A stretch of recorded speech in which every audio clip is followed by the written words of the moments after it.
तो कहानी की शुरुआत में हम कश्मीर के बारामूला का सीन दिखाया जाता है, जहां शोएब नाम का एक बच्चा व्हाइट फ्लावर को देख उसके पास आता है और उसे छूने लगता है कि तभी उसे कोई बुलाता है और फिर वो वहां से चला जाता है। अब शाम के वक्त पब्लिक प्लेस में जफर नाम का एक बंदा जादू दिखा रहा होता है। अब जादू ये है कि वो एक बच्चे को बक्से में डालकर गायब करने वाला था और वहाँ पे शोएब भी ये जादू देख रहा था। अब यहाँ पे वो जादूगर शोएब को बुलाकर उसके ऊपर जादू आजमाता है और उसे बक्से में डाल देता है और उसे गायब कर देता है। इसके बाद सीन कट हो जाता है।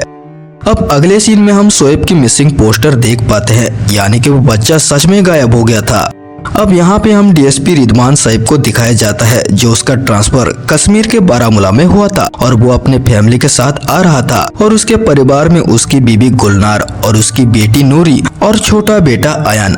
अब यहाँ पे हमें पता चलता है कि रिदवान के साथ पास्ट में कुछ तो कंट्रोवर्शियल हुआ था और उसके अंडर ट्रॉमा भी है और उसे यहाँ इसलिए लाया गया था कि यहाँ पे गायब हो रहे बच्चों की अच्छे से छानबीन कर सके।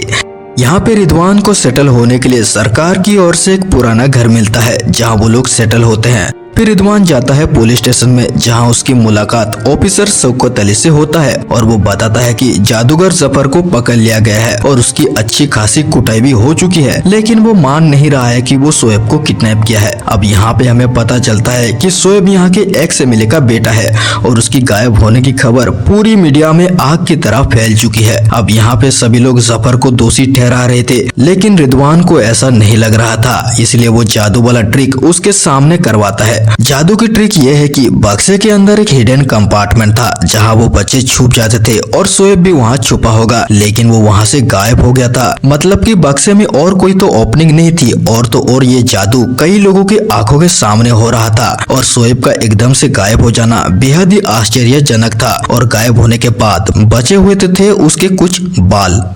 अब दूसरी तरफ हम दो लोगों को देख पाते हैं, खालिद और जुनैद, और वो लोग किसी तरह की खेती यानी फसल की बात कर रहे थे, यानी कि ये लोग कोड वर्ड में बात करके कुछ तो गलत प्लान कर रहे हैं। फिर सीन शिफ्ट होता है रिदवान के घर में, जहां उसका बेटा अयान खेल रहा होता है और इसी बीच उसे फ्लोर के नीचे एक सीक्रेट रूम पाता है, जो उसे एक बॉक्स मिलता है, जो उस बॉक्स में एक कौड़ी रखी हुई थी। अयान कौड़ी उछाल कर खेलने लगता है कि तभी उसे ऊपर किसी की चलने की आवाज सुनाई देता है और उस आवाज का पीछा करते हुए वो पहुंच जाता है एक खास कमरे के पास।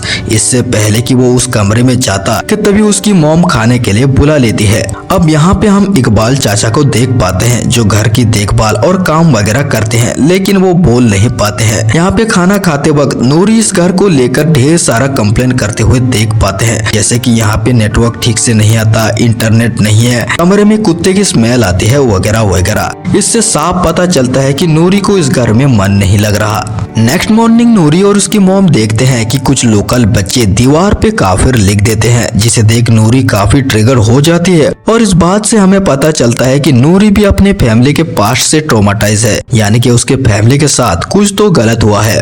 वो तो हमें कहानी के आगे पता चलेगा। और सबसे अजीब बात ये थी कि इकबाल चाचा हर रोज प्लेट में राइस और फिश लेकर एक खास कमरे में जाते थे और ये वही कमरा था जिसके सामने अयान भी आ गया था। और यहाँ पे गुलनार को भी कबर्ड में से अजीब आवाजें सुनाई देती है और देखने पर वहाँ पे एक तेल का डिब्बा गिरा हुआ दिखता है। इधर रिदवान एक्स एमएलए अंसारी के यहाँ जाते हुए देखते हैं, जहाँ वो खालिद से टकराते हैं और अंसारी काफी गुस्से में था, क्योंकि उसका बेटा अभी भी नहीं मिला था और उसका कहना था कि जफर ही किडनैपर है, जो पुलिस उससे अच्छे से बातचीत नहीं कर रही है। और इसी बातचीत के दौरान रिदवान की नजर एक फोटो में पड़ता है, जिसमें शोएब और उसके दो दोस्त थे और वो चुपके से अपने फोन में ले लेता है ताकि वो उन दो बच्चों से बात कर सके जो शोएब के दोस्त हैं। अब दूसरी तरफ हम खालिद और जुनैद को देखते हैं, जो कंप्यूटर पर किसी से बात कर रहे होते हैं और कंप्यूटर वाला आदमी कह रहा था कि उन दोनों को फसल के लिए तैयार होने होंगे और उन्होंने अगली फसल ढूंढ ली है। तभी हमें एक सीन दिखाया जाता है, जहाँ कुछ लोग पुलिस के ऊपर पत्थरबाजी कर रहे थे और पुलिस में से एक आदमी एक बच्चे को पकड़ने की कोशिश करता है, लेकिन दूसरा बच्चा उसे बचा लेता है। फिर वो दोनों वहाँ से भाग जाते हैं और उन दोनों बच्चों में से छोटे बच्चे का नाम फैजल है और वो भागते हुए एक पुल के पास पहुँचता है, जहाँ उसे एक व्हाइट फ्लावर दिखता है। फिर वहाँ उसका भाई आता है और उसे ले जाता है। अब रात को रिदवान घर आता है और देखता है कि दीवार पे काफिर लिखा हुआ है और इकबाल चाचा उसे मिटा रहे हैं। और यहाँ यहाँ पे रिदवान उसे खुद अपने हाथों से मिटाने लगता है। नेक्स्ट मॉर्निंग रिदवान शोएब के दो दोस्तों से मिलता है, जहाँ वो बच्चे बताते हैं कि शोएब पहले तो ठीक था, लेकिन जल्द ही उसकी दोस्ती किसी से हो गई थी, जिसके बाद वो काफी बदल चुका था। वो अपने दोस्तों को गालियां देता था और उन्हें काफिर का बच्चा कहता था और उनसे अजीब से पेश आता था। और इसके बाद रिदवान शोएब की टीचर से मिलता है, जहाँ वो बताती है कि शोएब बेहद ही ब्राइट स्टूडेंट था और वो अपने दोस्तों को काफिर का बेटा इसलिए बोलता था क्योंकि उनके पिता पुलिस में काम करते थे और यहाँ पे लोगों में पुलिस को लेकर नेगेटिव सेंटिमेंट्स थी, जिसका सबूत हमें तुरंत ही मिल जाता है। जहाँ रिदवान अपने बेटी नूरी को देखकर उसे बात करने की कोशिश करती है, लेकिन नूरी अपने पिता को सबके सामने इग्नोर कर देती है। आगे हम देखते हैं कि नूरी के पिता पुलिस में थे, इसीलिए सोशल मीडिया पे उसके क्लासमेट उसकी फ्रेंड रिक्वेस्ट एक्सेप्ट नहीं कर रहे थे। तभी नूरी को खालिद का फ्रेंड रिक्वेस्ट आता है और वो एक्सेप्ट कर लेती है। तभी वो देखती है कि इकबाल चाचा फिश और राइस लेकर एक खास कमरे में जा रहे थे और नूरी को कुत्ते की स्मेल भी आती है और वो इस बात को लेकर अपने मॉम को कंप्लेन करती है, जहां नूरी के मॉम इस बात को हल्के में लेती है। अब देर रात को अयान की आंख खुलता है और वो कौड़ी लेकर उस खास कमरे में जाता है, जहां उसे एक टोपी पहने बच्चे की परछाई दिखाई देती है, जहां वो कौड़ी खेल रहा था और ये भूतिया बच्चा अयान की दोस्त भी बन जाता है। और आगे हम अयान को उस भूतिया बच्चे के साथ खेलते हुए भी देख पाते हैं, जो वो उसके परछाई से खेल रहा था। अब दूसरी तरफ हम उस बच्चे को देखते हैं जो पत्थरबाज में शामिल था और वो नाव में बैठकर अपने फैमिली के साथ फिशिंग कर रहा था कि तभी दूर कहीं उसे एक परछाई जैसा कुछ दिखाई देता है, जो वो उसे पुकार रहा था। फिर वो नाव लेकर उसके पास जाता है और वो गायब हो जाता है। जब नाव में उसके कुछ बालों के गुच्छे पड़े हुए मिलते हैं, जैसा कि शोएब के साथ हुआ था। अब पुलिस को भी पता चल जाता है कि फैसल गायब हो चुका है और साथ ही साथ ये भी पता चलता है कि कुछ सालों में बारामूला में इसी तरह कुछ बच्चे गायब हुए हैं।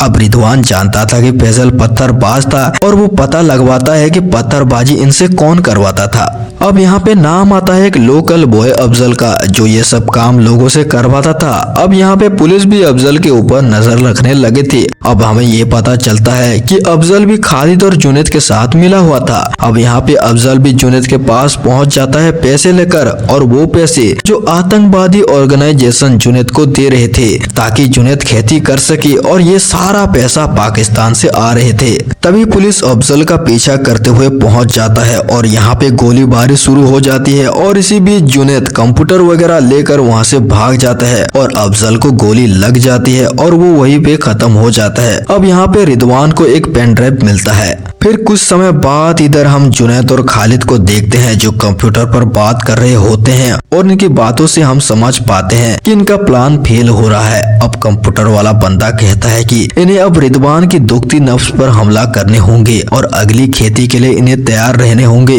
और इसके बाद हम नूरी को देख पाते हैं जो खालिद के साथ बात करने लग गई थी और खालिद उसे मिलने के लिए कह रहा था कि तभी नूरी को बाहर कोई आवाज सुनाई देती है और वो पहुंच जाती है उस खास दरवाजे के पास। तभी उसे एक स्टिक मिलता है जो उस स्टिक को देखने में ऐसा लग रहा था जैसे उस स्टिक को एक कुत्ते ने चबाया हो। उस स्टिक में कुत्ते का सलाइवा लगा हुआ था जो नूरी फेंक देती है। उधर नूरी के मोम को कबर्ड में से फिर से कुछ आवाज सुनाई देती है और वो उठकर उस कबर्ड के पास जाती है और वो अचानक से अपनी बेटी नूरी को देखती है जो उसका चेहरा पूरी तरह से फूल गया था, यानी कि नूरी को कुत्ते वगैरह से एलर्जी था और कुत्ते का सलाइवा वाला स्टिक छूने से एलर्जिक रिएक्शन हो गया था। फिर रिदवान उसे तुरंत ही दवाई देकर रिएक्शन कंट्रोल करता है और रिदवान को ऐसा लग रहा था कि नूरी जानबूझकर ऐसा कर रही है ताकि वो लोग यहाँ से निकल सके। रिदवान को वो कुत्ते वाला स्टिक मिल जाता है और वो अपनी बातों पे श्योर हो जाता है और नूरी ये सब टेक्स्ट से खालिद को शेयर कर रही थी और खालिद उसे भड़का रहा था। अब अगले दिन रिदवान की टीम को उस पेनड्राइव से एक फाइल मिलता है जिसमें उस कंप्यूटर वाले बंदे की आवाज थी और वो कुछ कोडवर्ड में बात कर रहा था, और इन कोडवर्ड को रिदवान ध्यान से देखने के बाद वो समझ जाता है इस कोडवर्ड में सभी डिजिट सेम थे, जैसे कि B2 जिसका मतलब बारामूला, और ये एक स्कूल के कोडवर्ड है। जो आगे नंबर लिखे हुए हैं वो बच्चों के टेबल के नंबर लिखे हुए हैं और उन बच्चों को गायब किया जा रहा है। मतलब कि पहले तो शोएब गायब हुआ, अब फैसल गायब हुआ। मतलब कि ये लोग कोड को डिकोड कर लिए थे और वो जान चुके थे कि आगे कौन सा बच्चा गायब होने वाला है। अब यहाँ पे हम नूरी को देखते हैं जो घर आती है और वो काफी घबराई हुई लग रही थी और वो खालिद को टेक्स्ट पे पूछती है कि आज जो मैंने वीडियो बनाई थी वो सही चीज था ना। तभी नूरी को कुत्ते की आवाज सुनाई देती है और वो कुत्ते की आवाज का पीछा करते हुए उस खास कमरे तक पहुँच जाती है और वो फोन का रिकॉर्डिंग ऑन करके अंदर जाती है और वो यहाँ पे कई डोर और विंडो को ओपन करके अंदर चली जाती है और उसे दिखाई देती है वो व्हाइट फ्लावर। तभी अचानक से नूरी को कुत्ते की गुर्राने की आवाज सुनाई देती है। नूरी भागती है लेकिन दरवाजा बंद हो जाता है। नूरी चिल्लाती है लेकिन दरवाजा बाहर से लॉक हो चुका था। तभी अचानक से एक असाधारण स्मोक वहाँ पे फैलने लगती है, फिर नूरी गायब हो जाता है। इसके थोड़ी देर बाद नूरी की माँ उसकी आवाज सुनकर उसके कमरे में आती है और उन्हें नूरी के कुछ बाल नीचे गिरी हुई मिलती है। यहाँ पे तुरंत ही रिदवान को पता लग जाता है और रिदवान अपने बेटी की गायब होने के बाद मीडिया से छुपा कर रखता है और यहाँ पे इकबाल चाचा इशारे से बताते हैं कि वो उस लड़के को देखे हैं जो नूरी उसके साथ आजकल घूम रही थी। इकबाल चाचा लड़के की फोटो बनवाते हैं जो वो खालिद का था। उधर पुलिस स्टेशन में स्कूल टीचर आती है क्योंकि रिदवान उसे बच्चों के रोल नंबर और क्लास सेक्शन के बारे में लिस्ट मांगा था। टीचर पूछती है कि नूरी आज स्कूल क्यों नहीं आई। रिदवान कह देता है कि फिलहाल नूरी का तबीयत खराब है और रिदवान यहाँ पे खालिद का ड्राइंग दिखाकर पूछता है कि इसे कहीं देखा है, जिसे देख टीचर ना बोल देती है। तभी रिदवान खुद उस फोटो को देखने के बाद उसे याद आता है कि उस दिन जब वो अंसारी के घर गया था तभी वो इस बंदे से टकराया था, यानी कि अंसारी का परिवार खालिद को जानता है और जो अंसारी था वो तो खुद तो पुलिस से बात नहीं करेगा। इसीलिए रिदवान अंसारी के बीबी से मिलता है और वो बताती है कि ये फोटो खालिद का है जिसकी दोस्ती शोएब से हो गई थी और खालिद शोएब की मजहब की बातें सिखाता था और उसे उल्टी सीधी बातें सिखाने लग गया था, जैसे कि भारत देश को नफरत करना, मकसद ना भूलना, ये सब। और ये पता लगते ही रिदवान खालिद के घर रेड करवाता है, लेकिन खालिद उनके पहुंचने से पहले ही घर छोड़कर भाग गया था और उन्हें वहाँ पे सिर्फ एक फोन मिलता है जो उस फोन में नूरी की वीडियो थी और वो वीडियो में नूरी भारत के खिलाफ बोल रही थी और मकसद की बातें कर रही थी, यहाँ तक कि अपने पिता के खिलाफ भी बोल रही थी और उन्हें काफिर कह रही थी। और नूरी जो वीडियो शूट की थी ये वही वीडियो थी और खालिद भी नूरी को रेडिकलाइज कर चुका था। वही दूसरी तरफ गुरनाल को अपने घर में एक औरत की भूतिया परछाई दिखाई देती है। फिर उसे अपनी बेटी नूरी की फोन की घंटी सुनाई देती है और उस आवाज का पीछा करते हुए अपने कमरे तक पहुंचती है। पाती है कि वो आवाज कबर्ड के पीछे से आ रही है। फिर वो वाल को हटाती है और लकड़ी वगैरह को हटाती है जिसके पीछे एक सीक्रेट कमरा जैसा था और कमरे में शिवलिंग थी और हिंदू भगवान के कुछ फोटो वगैरह थे, यानी कि वो घर के अंदर एक छोटा सा मंदिर था। जैसे ही रिदवान घर आता है वो बताती है कि ये घर पहले किसी पंडित फैमिली का हुआ करता था। रिदवान को गुरनाल की बातें बकवास लगती है क्योंकि रिदवान को भूत प्रेत साए इन सब चीजों पे यकीन नहीं करता था। यहाँ गुलनार और रिदवान के बीच कहासुनी हो जाती है क्योंकि दोनों एक दूसरे को ब्लेम कर रहे थे। और तो और नूरी गायब हुई थी लेकिन वो देश के खिलाफ भी जा चुकी है। अब यहाँ पे हमें पता चलता है कि रिदवान और नूरी का पास्ट ट्रॉमा क्या है। दरअसल ये लोग इससे पहले रईसी नाम की एक जगह पर रहते थे जहां आतंकवादियों ने नूरी के स्कूल में कब्जा कर लिया था। तब रिदवान बेहद ही शातिर तरीके से आतंकवादियों से लड़ रहा था। तभी फायरिंग वगैरह होती है और इसी बीच नूरी के सामने एक क्लास का बच्चा मर जाता है और वो खुद रिदवान के हाथों से गलती से मारा जाता है और इस बात के कारण नूरी अपसेट हुई थी और उसके बाद नूरी के भी उसके स्कूल वाले बॉयकॉट करने लगे थे और रिदवान के अंदर भी गिल्ट था और उस जगह के लोग भी उन्हें माफ नहीं किए थे, इसलिए रिदवान को आज भी उसका पछतावा है। उधर हम जुनैद को देखते हैं जो कंप्यूटर पर बात कर रहा होता है और कंप्यूटर वाला बंदा कहता है कि वो इस बार फसल खुद चुना है और वो बच्चा है खुद जुनैद का भांजा। जिसके बाद वो स्कूल जाता है अपने भांजे के पास और उसे एक टिफिन बॉक्स देता है जिसमें एक आधी फोटो थी और एक फोन। इससे हमें पता चलता है कि जुनैद उसे कहीं ले जाने वाला है और वो बच्चा भी मकसद की बातें करता है और इसी बीच टीचर उसे देख लेती है कि वो बच्चा किसी से बात कर रहा है। इधर गुरनाल आयान को सुला रही होती है कि तभी आयान एक पोएम गुनगुनाती है जो वो पोएम गुलनार ने नहीं सिखाई थी। अब ऐसे में गुलनार उसकी ड्राइंग बुक चेक करती है तो वो देख पाती है कि वो एक शैडो वाले बच्चे की पेंटिंग बनाई थी और वो खुद भी उस शैडो को देखी थी। तो वो तुरंत ही उस खास कमरे जाती है जहाँ वो इकबाल चाचा को राइस और फिश रखते हुए पाती है।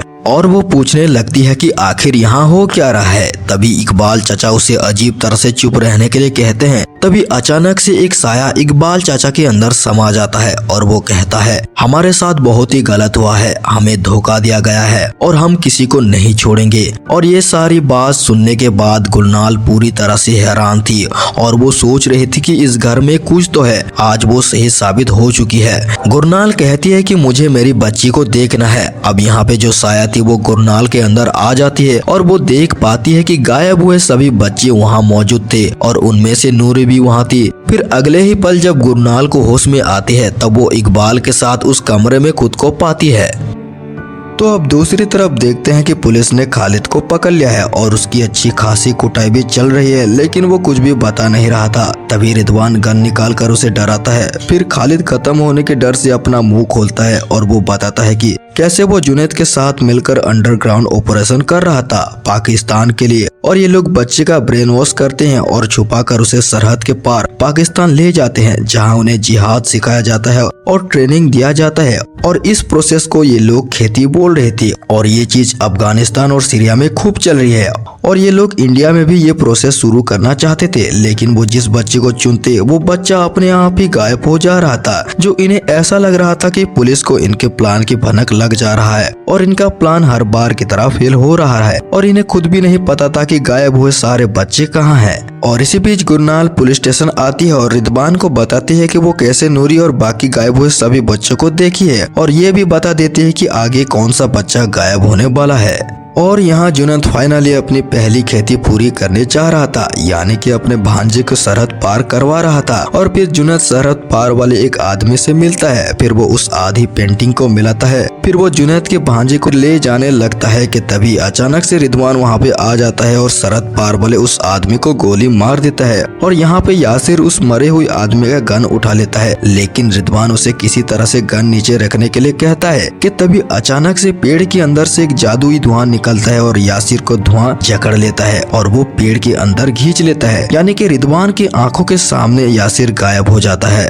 और यहाँ पे जुनैद को भी पता लग चुका था कि उसकी खेती फिर से असफल हुआ है। फिर जुनैद का कंप्यूटर वाले की कॉल आता है जो उसे अंडरग्राउंड होने के लिए कहता है। खैर, इसके बाद रिदवान घर आता है। अब रिदवान को भी यकीन हो गया था कि इस केस में कुछ तो सुपर नेचुरल है। फिर वो अपने बीबी और इकबाल चाचा के साथ उस कमरे में जाते हैं और वहाँ पे आयान भी आ जाता है, जहाँ रिदवान उसे जाने के लिए बोलता है, लेकिन वो देखते हैं कि आयान उस आत्मा के कब्जे में था। तभी गुलनार उसे पूछती है कि आखिर तुम कौन हो, ऐसा क्यों कर रहे हो। फिर वो बताती है कि उसका नाम ईला सप्रू है और उसका कहना था कि ये घर उनका है और उसके साथ उसकी माँ थी और उसके पिता थे और उसके बड़ा भाई शरत और उनका कुत्ता शेरू भी उनके साथ रहता था और उनके साथ धोखा हुआ था। इसके बाद आयान अजीब तरह से अपने सर को खुजाने लगता है, जिससे उसके सर में एक अजीब सा निशान बन जाता है। और इसके बाद घर की घंटी बजती है और देखने पर पता चलता है कि दो पुलिस ऑफिसर टीचर को लेकर आए हैं, क्योंकि टीचर को एक कपड़े में लिखकर एक धमकी मिली थी। तभी रिदवान इन्हें घर में रुकने के लिए कहता है। फिर अचानक से गोलीबारी शुरू हो जाती है।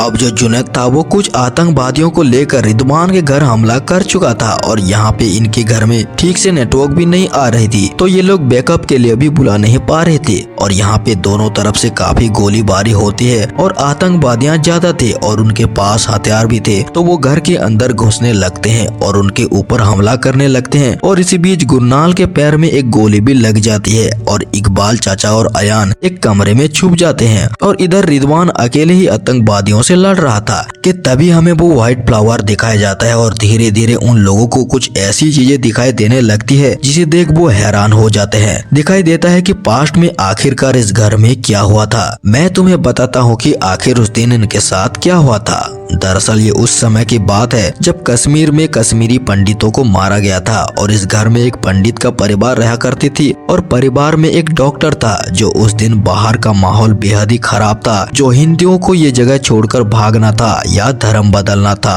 और यहाँ पे घर का बड़ा बेटा शरद बाहर गया हुआ था, जो अब तक घर नहीं लौटा था। उसके पिता कहते हैं कि शरद के बिना कोई भी यहाँ से नहीं जाएगा। और यहाँ पे हम बच्ची ईला को भी देखते हैं, जो पड़ोस की बच्ची जैनाब के साथ खेल रही थी। इला की माँ उसकी बाल काट देती है और उसे टोपी पहना देती है ताकि वो लड़की ना दिखे बल्कि लड़का दिखे। तभी वहाँ पे कुछ मुस्लिम घुस जाते हैं और पहले उस डॉक्टर यानी इला के पिता को मार देते हैं और साथ में उसके नौकर को भी मार देते हैं। और इधर इला और उसकी माँ एक कमरे में छुप जाते हैं। तभी ज़ैनब बेल बजाती है। ज़ैनब की आवाज सुनकर इला की माँ दरवाजा खोलती है। फिर ज़ैनब को वो छुपाने की कोशिश करती है, लेकिन ज़ैनब चिल्लाकर बोल देती है कि माँ बेटी यहीं छुपे हैं। यानी कि ज़ैनब भी इन आतंकवादियों के साथ मिली हुई थी और वो इन्हें धोखा दिया। इसके बाद इला की माँ इला को उस मंदिर वाले कमरे में बंद कर देती है और कहती है कि जो भी हो जाए लेकिन बाहर मत निकलना। तभी इला की माँ को वो लोग गोली मार देते हैं, जिसे इला चीखते हुए रोने लगती है और वो लोग उसे भी उस मंदिर के अंदर खत्म कर देते हैं।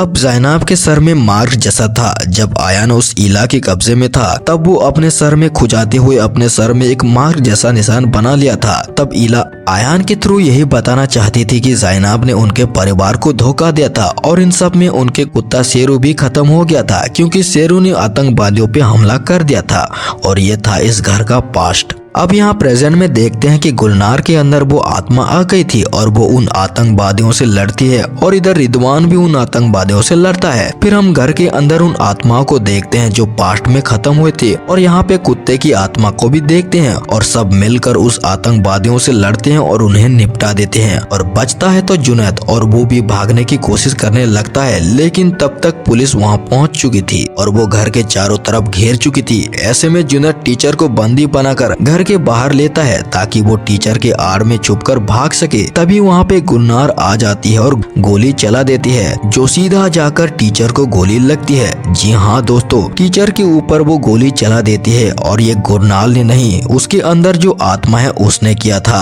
अब यहाँ पे क्वेश्चन आता है कि गुलनार ने उस टीचर को गोली क्यों मारी। दरअसल वो टीचर और कोई नहीं बल्कि ज़ैनब थी। जी हाँ दोस्तों, ये वही बच्ची थी जो पास्ट में सप्रू फैमिली को धोखा दिया था। और यहाँ पे हमें पता चलता है कि ज़ैनब ही स्कूल में बच्चों को रेडिकलाइज करती थी और फंसाती थी। जुनैद और खालिद कंप्यूटर में जिससे बात करते थे वो ये टीचर ज़ैनब थी और वॉइस चेंजर की मदद से अपनी आवाज को मर्द जैसे कर लेती थी और पूरी खेती वाला प्लान कर रही थी। और ज़ैनब के सर में वो मार्क भी देखते हैं। जब रिदवान जुनैद के फोन से भाईजान को कॉल लगाया जाता है तब ज़ैनब की फोन ही बजती है। यहाँ पे ज़ैनब ही सबका मास्टरमाइंड थी जो चुपके से ये सब काम कर रही थी। अब इधर सप्रू के परिवार गुरनाल के थ्रू से अपना बदलाव पूरा कर चुके थे। अब हम नूरी को वापस आते हुए देख पाते हैं, ठीक उसी कमरे से जहाँ वो गायब हुई थी। अब नूरी अपने परिवार से मिलती है और फाइनली ये परिवार घर की ओर देखती है जहाँ सप्रू के परिवार की आत्मा को देख पाते हैं, जहाँ डॉग शेरू की आत्मा भी थी और उन सभी के आत्मा को मुक्ति मिलती है और वो गायब हो जाते हैं। अब यहाँ पे गायब हुए सभी बच्चे वापस आ जाते हैं और हम समझ पाते हैं कि एक्चुअल में वो आत्माएं उन बच्चों को गायब करके बचा रही थी जो रेडिकलाइज होकर सरहद पार जाने वाले थे। यानी कि जो बच्चे खेती का शिकार होने वाले थे उन बच्चों को वो आत्माएं बचा रही थी। अब जब उनकी आत्माओं को मुक्ति मिलती है तब वो सारे बच्चे वापस आ गए और इसके साथ कहानी यहीं पे खत्म हो जाती है। आई होप ये कहानी आपको पसंद आई होगी। कहानी आपको कैसी लगी हमें कमेंट करना और वीडियो को लाइक कर देना और चैनल को सब्सक्राइब कर देना। थैंक्स।